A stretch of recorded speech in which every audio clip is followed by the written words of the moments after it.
സമയമില്ല. നിങ്ങൾ നോക്ക്, പൂർവീകർ പഠിപ്പിച്ച ഇസ്ലാമിക ആശയങ്ങളെ ഓരോന്ന് വെട്ടിമുറിച്ചുകൊണ്ടിരിക്കുകയാണ്. നമ്മുടെ രാജ്യത്തെ മുജാഹിദ് പ്രസ്ഥാനത്തിന്റെ അവസ്ഥ അതാണ്. നമ്മൾ തർക്കമുള്ള വിഷയങ്ങൾ ഏതെടുത്തോളൂ, നിങ്ങൾ ഓരോന്ന് കുനൂത്തെടുത്തോളൂ, കൂട്ടപ്രാർത്ഥന എടുത്തോളൂ, അതുപോലെ മന്ത്രമെടുത്തോളൂ, ഉറുക്കെടുത്തോളൂ, ഏലസ് എടുത്തോളൂ, പിഞ്ഞാണം എഴുതി കുടിക്കൽ, ഞാൻ വിശദീകരിക്കുന്നില്ല.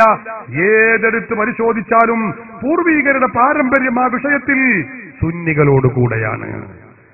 പാരമ്പര്യം 13-14 നൂറ്റാണ്ടിന്റെ പാരമ്പര്യം നമുക്ക് കണ്ടെത്താൻ കഴിയും.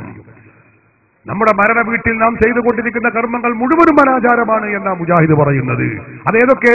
മയ്യത്ത് ഖുർആൻ ഓത്താവട്ടെ, അങ്ങനെ ദുആയാവട്ടെ, മയ്യത്ത് വെക്കുമ്പോഴുള്ള ദുആയാവട്ടെ, മയ്യത്ത് എടുക്കുമ്പോഴുള്ള ദുആയാവട്ടെ, അത് കഴിഞ്ഞ് മയ്യത്ത് കൊണ്ടുപോകുമ്പോൾ ദിക്ർ ചൊല്ലലാവട്ടെ, തൽഖീൻ ചൊല്ലലാവട്ടെ, അവിടുന്ന് ഖബറിന്റെ അരികിൽ ഖുർആൻ പാരായണമാവട്ടെ, ദുആയാവട്ടെ, അടിയന്തരമാവട്ടെ, 40 അല്ലെങ്കിൽ ആണ്ടാവട്ടെ, നാം ചെയ്തുകൊണ്ടിരിക്കുന്ന കർമ്മങ്ങൾ മുഴുവനും നരകത്തിലേക്ക് പോകുമെന്ന് മുജാഹിദ് പറയുന്നു.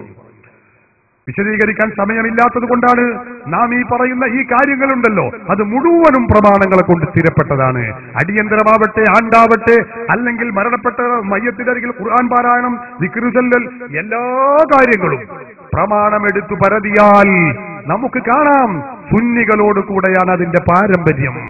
എനിക്കിവിടെ വിശദീകരിക്കാൻ സമയമില്ല. ഇൻഷാ അല്ലാഹ് ഈ വിഷയങ്ങളിലൊക്കെ ചോദ്യമുണ്ടാവുകയാണെങ്കിൽ ഞാൻ മറുപടി പറയും ഇൻഷാ അല്ലാഹ്. ഞാൻ ആ ഭാഗം അധികം നീട്ടുന്നില്ല. ഞാൻ പറയുന്നത് തർക്കമുള്ള വിഷയങ്ങൾ എടുത്തോളൂ. മൗലിദാഘോഷവും മാലമൗലിദും എല്ലാ വിഷയങ്ങൾ എടുത്ത് പരിശോധിച്ചാലും സ്ഥിതിവിശേഷം ഇതാണ്. പൂർവീകർ പഠിപ്പിച്ച പാരമ്പര്യം അത് സുന്നത്ത് ജമാഅത്തിന്റെ കൂടെ, സുന്നികളോട് കൂടെയാണ്. കേരളത്തിലെ മുജാഹിദുകൾ പറയുന്നത് എന്താണ്? ഈ നിങ്ങൾ പറയുന്ന ഈ ഹോജാക്കളും പാരമ്പര്യം ഉണ്ടല്ലോ, അത് ഞങ്ങൾക്ക് വേണ്ട, ഞങ്ങൾക്ക് ഖുർആനും സുന്നത്തും, അതനുസരിച്ച് ഞങ്ങൾ ഇങ്ങനെ ഗവേഷണം ചെയ്യും എന്നാണ്. മുജാഹിദുകൾ ഗവേഷണം ചെയ്ത് കണ്ടുപിടിച്ച ഒരു കോലാണ് ഇപ്പൊ ഞാൻ പറഞ്ഞത്. അങ്ങനെ ഒരുപാട് രൂപങ്ങൾ അവരെ ഗവേഷണത്തിന്റെ ഇവിടെ പറയാനുണ്ട്. ഇൻഷാ അല്ലാഹ് നമുക്ക് സമയമുണ്ടെങ്കിൽ ഇടയ്ക്കിടയ്ക്ക് ഞാൻ കാണിച്ചു തരും. ഞാൻ എല്ലാം നീട്ടുകയില്ല. ഈ കാര്യം നമ്മൾ മനസ്സിലാക്കണം.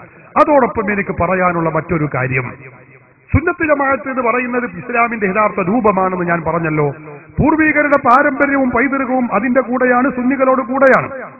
മുജാഹിദ് പ്രസ്ഥാനം എന്ന് പറയുന്ന, വഹാബി പ്രസ്ഥാനം എന്ന, സലഫി പ്രസ്ഥാനം എന്ന, ഇസ്ലാഹി പ്രസ്ഥാനം എന്ന ഈ ഏടാകൂട കമ്പനി ഉണ്ടല്ലോ, ഇവർക്കുള്ള തകരാറുകൾ എന്താണ് നമ്മൾ മനസ്സിലാക്കണം. എന്തുകൊണ്ടാണ് മുജാഹിദ് പ്രസ്ഥാനത്തെ നാം വിമർശിക്കുന്നത്, നാം കുറ്റപ്പെടുത്തുന്നത്, അവരുടെ പ്രസ്ഥാനം ശരിയല്ല എന്ന് നാം പറയുന്നത്? നാം ചിന്തിക്കേണ്ടതാണ്. വിശദമായി പറയാനും അത് വിശദീകരിക്കാനും ഇവിടെ സമയമില്ലെങ്കിലും ചില കാര്യങ്ങൾ ഞാൻ നിങ്ങളുടെ ശ്രദ്ധയിൽ കാണിക്കുകയാണ്. മുജാഹിദ് പ്രസ്ഥാനം എന്ന് പറയുന്ന ഈ പ്രസ്ഥാനം, സഹോദരന്മാരെ, കേരളത്തിലുള്ള, ലോകത്തുള്ള വിശ്വാസി ലക്ഷങ്ങളെ മുഴുക്കയും മുശ്രിക്കും കാഫറുമാക്കി പ്രഖ്യാപിക്കുന്നവരാണ്. ഇതാണ് മുജാഹിദ് പ്രസ്ഥാനത്തിന്റെ ഏറ്റവും വലിയ തകരാറ്. മുജാഹിദുകൾ പറയും, ഞാനിത് പറയുമ്പോൾ ഇപ്പോഴും മുജാഹിദിനെ പല്ല് ഇറുമ്പലുണ്ടാവും. നിങ്ങൾ ഇറുമ്പിട്ട് ഒരു കാര്യമില്ല, ഞാൻ പറയാനുള്ളത് മുഴുവൻ പറഞ്ഞിട്ട് തന്നെ പോകുള്ളൂ ഇൻഷാ അല്ലാഹ്. നിങ്ങൾ ചിന്തിച്ചോളൂ, ഞങ്ങൾ ആരെയും കാഫിറാക്കുന്നില്ല, ഞങ്ങൾ ആരെയും മുശ്രിക്കാക്കുന്നില്ല എന്ന് മുജാഹിദിനെ സ്വസ്ഥായിട്ട് ഒറ്റയ്ക്കിരുന്ന് ഇങ്ങനെ പറയും. മുജാഹിദ് മൗലവിമാര് വേദി കിട്ടിയാൽ സുന്നികളുള്ള നാട്ടിൽ വെച്ച് പ്രസംഗിക്കുകയാണെങ്കിൽ അവിടെ വെച്ചും പറയും. എന്താ പറയുന്നത്? ഞങ്ങൾ ആരെയും കാഫിറാക്കുന്നില്ല, മുശ്രിക്കാക്കുന്നില്ല. മുജാഹിദ് നേതാവ് സക്കരിയ സാഹിബ് പറയുന്നത് ഞാൻ കേൾപ്പിച്ചു തരാം. അദ്ദേഹം പറയുന്നു, ഞങ്ങൾ ആരെയും കാഫിറാക്കുന്നില്ലേ ഇല്ല. കേട്ടോളൂ, അയാൾ പറയട്ടെ എന്ന് വെച്ചു കൊടുക്കും. യഥാർത്ഥത്തില് ശിർക്ക് എന്താണ്, കുഫർ എന്താണെന്ന് വിശദീകരിക്കുകയല്ലാതെ ഇന്ന ആള് മുശ്രിക്കാണ്, ഇന്ന വിഭാഗം ഒന്നിച്ച് മുശ്രിക്കാണ്, ഇന്ന ആള് മുശ്രിക്കാണ്, ഇന്ന വിഭാഗം ഒന്നിച്ച് മുശ്രിക്കാണ് എന്ന് പറയുന്ന സമ്പ്രദായം മുജാഹിദ് പ്രസ്ഥാനത്തിന് ഇല്ലേ ഇല്ല ഇല്ലേ ഇല്ല എന്ന് നിങ്ങൾ മനസ്സിലാക്കണം. അങ്ങനെ ഒരു പരിപാടി മുജാഹിദ് പ്രസ്ഥാനത്തിന് ഇല്ലേ ഇല്ല ഇല്ലേ ഇല്ല എന്ന് നിങ്ങൾ മനസ്സിലാക്കണം. എന്നാൽ നമ്മളുണ്ടോ ഉണ്ടോ എന്നാണ് നമ്മൾ പരിശോധിക്കാൻ പോകുന്നത്. നിങ്ങൾ കണ്ടോളൂ, മുജാഹിദിന്റെ വലിയൊരു നേതാവുണ്ട്. ആ നേതാവ് പറയുന്നത് ഞാൻ കേൾപ്പിച്ചു തരാം. എന്താണ്? സുന്നികൾ മൊത്തവും മുശ്രിക്കുകളാകുന്നു എന്ന് അയാൾ പറയുന്നു. എന്ന് വെച്ചു കൊടുക്കും. ഞാൻ ഈ പ്രസംഗം അവസാനിപ്പിക്കുകയാണ്. ഏതാനും ചില മൗലവിമാരുടെ പ്രധാനപ്പെട്ട ചില ഭാഗങ്ങൾ മാത്രം കേൾപ്പിച്ച് ചോദ്യോത്തരത്തിലേക്ക് കടക്കും ഇൻഷാ അല്ലാഹ്. അല്ലാഹു അക്ബർ എന്ന് പറഞ്ഞിട്ടാണ് അവർ പോരാടി.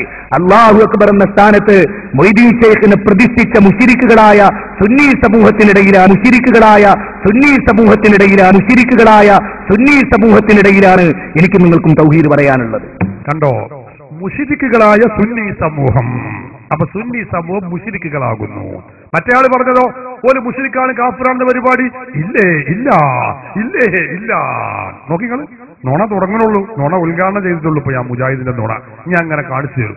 ഇനി നിങ്ങൾ നോക്ക്, ഇയാൾ തന്നെ പറയുന്നത് കേൾപ്പിച്ചു തരാം. എന്താണ് അദ്ദേഹം പറയുന്നു?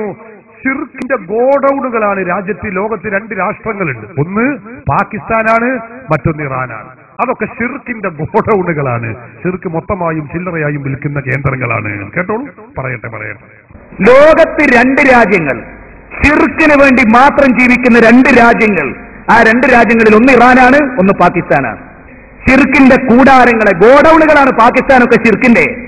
അടക്ക ജമാഅത്തെ ഇസ്ലാം ഉണ്ടത്രേ, സെലഫികളുണ്ടെന്നാ കേൾവി.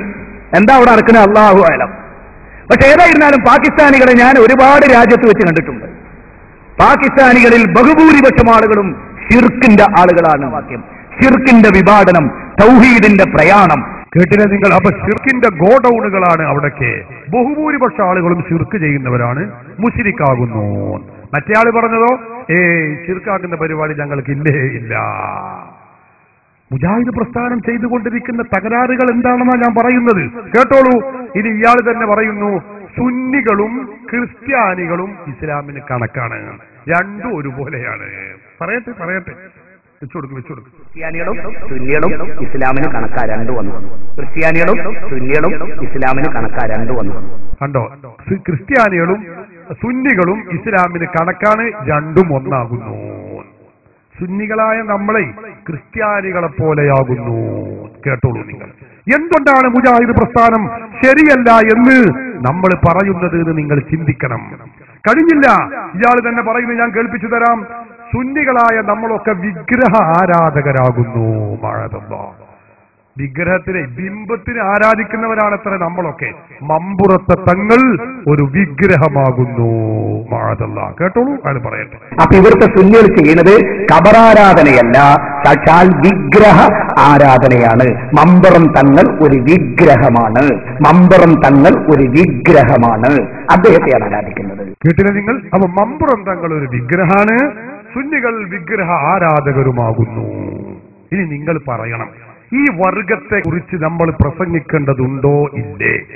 ഇവരുടെ ആദർശം ശരിയല്ല എന്ന് പറയേണ്ട ബാധ്യത ഈമാനുള്ളവർക്ക് ഉണ്ടോ ഇല്ലേ എന്ന് കക്ഷി രാഷ്ട്രീയത്തിന് അതീതമായി ഭക്ഷണം കഴിക്കുന്നവരുണ്ടെങ്കിൽ ചിന്തിക്കണം.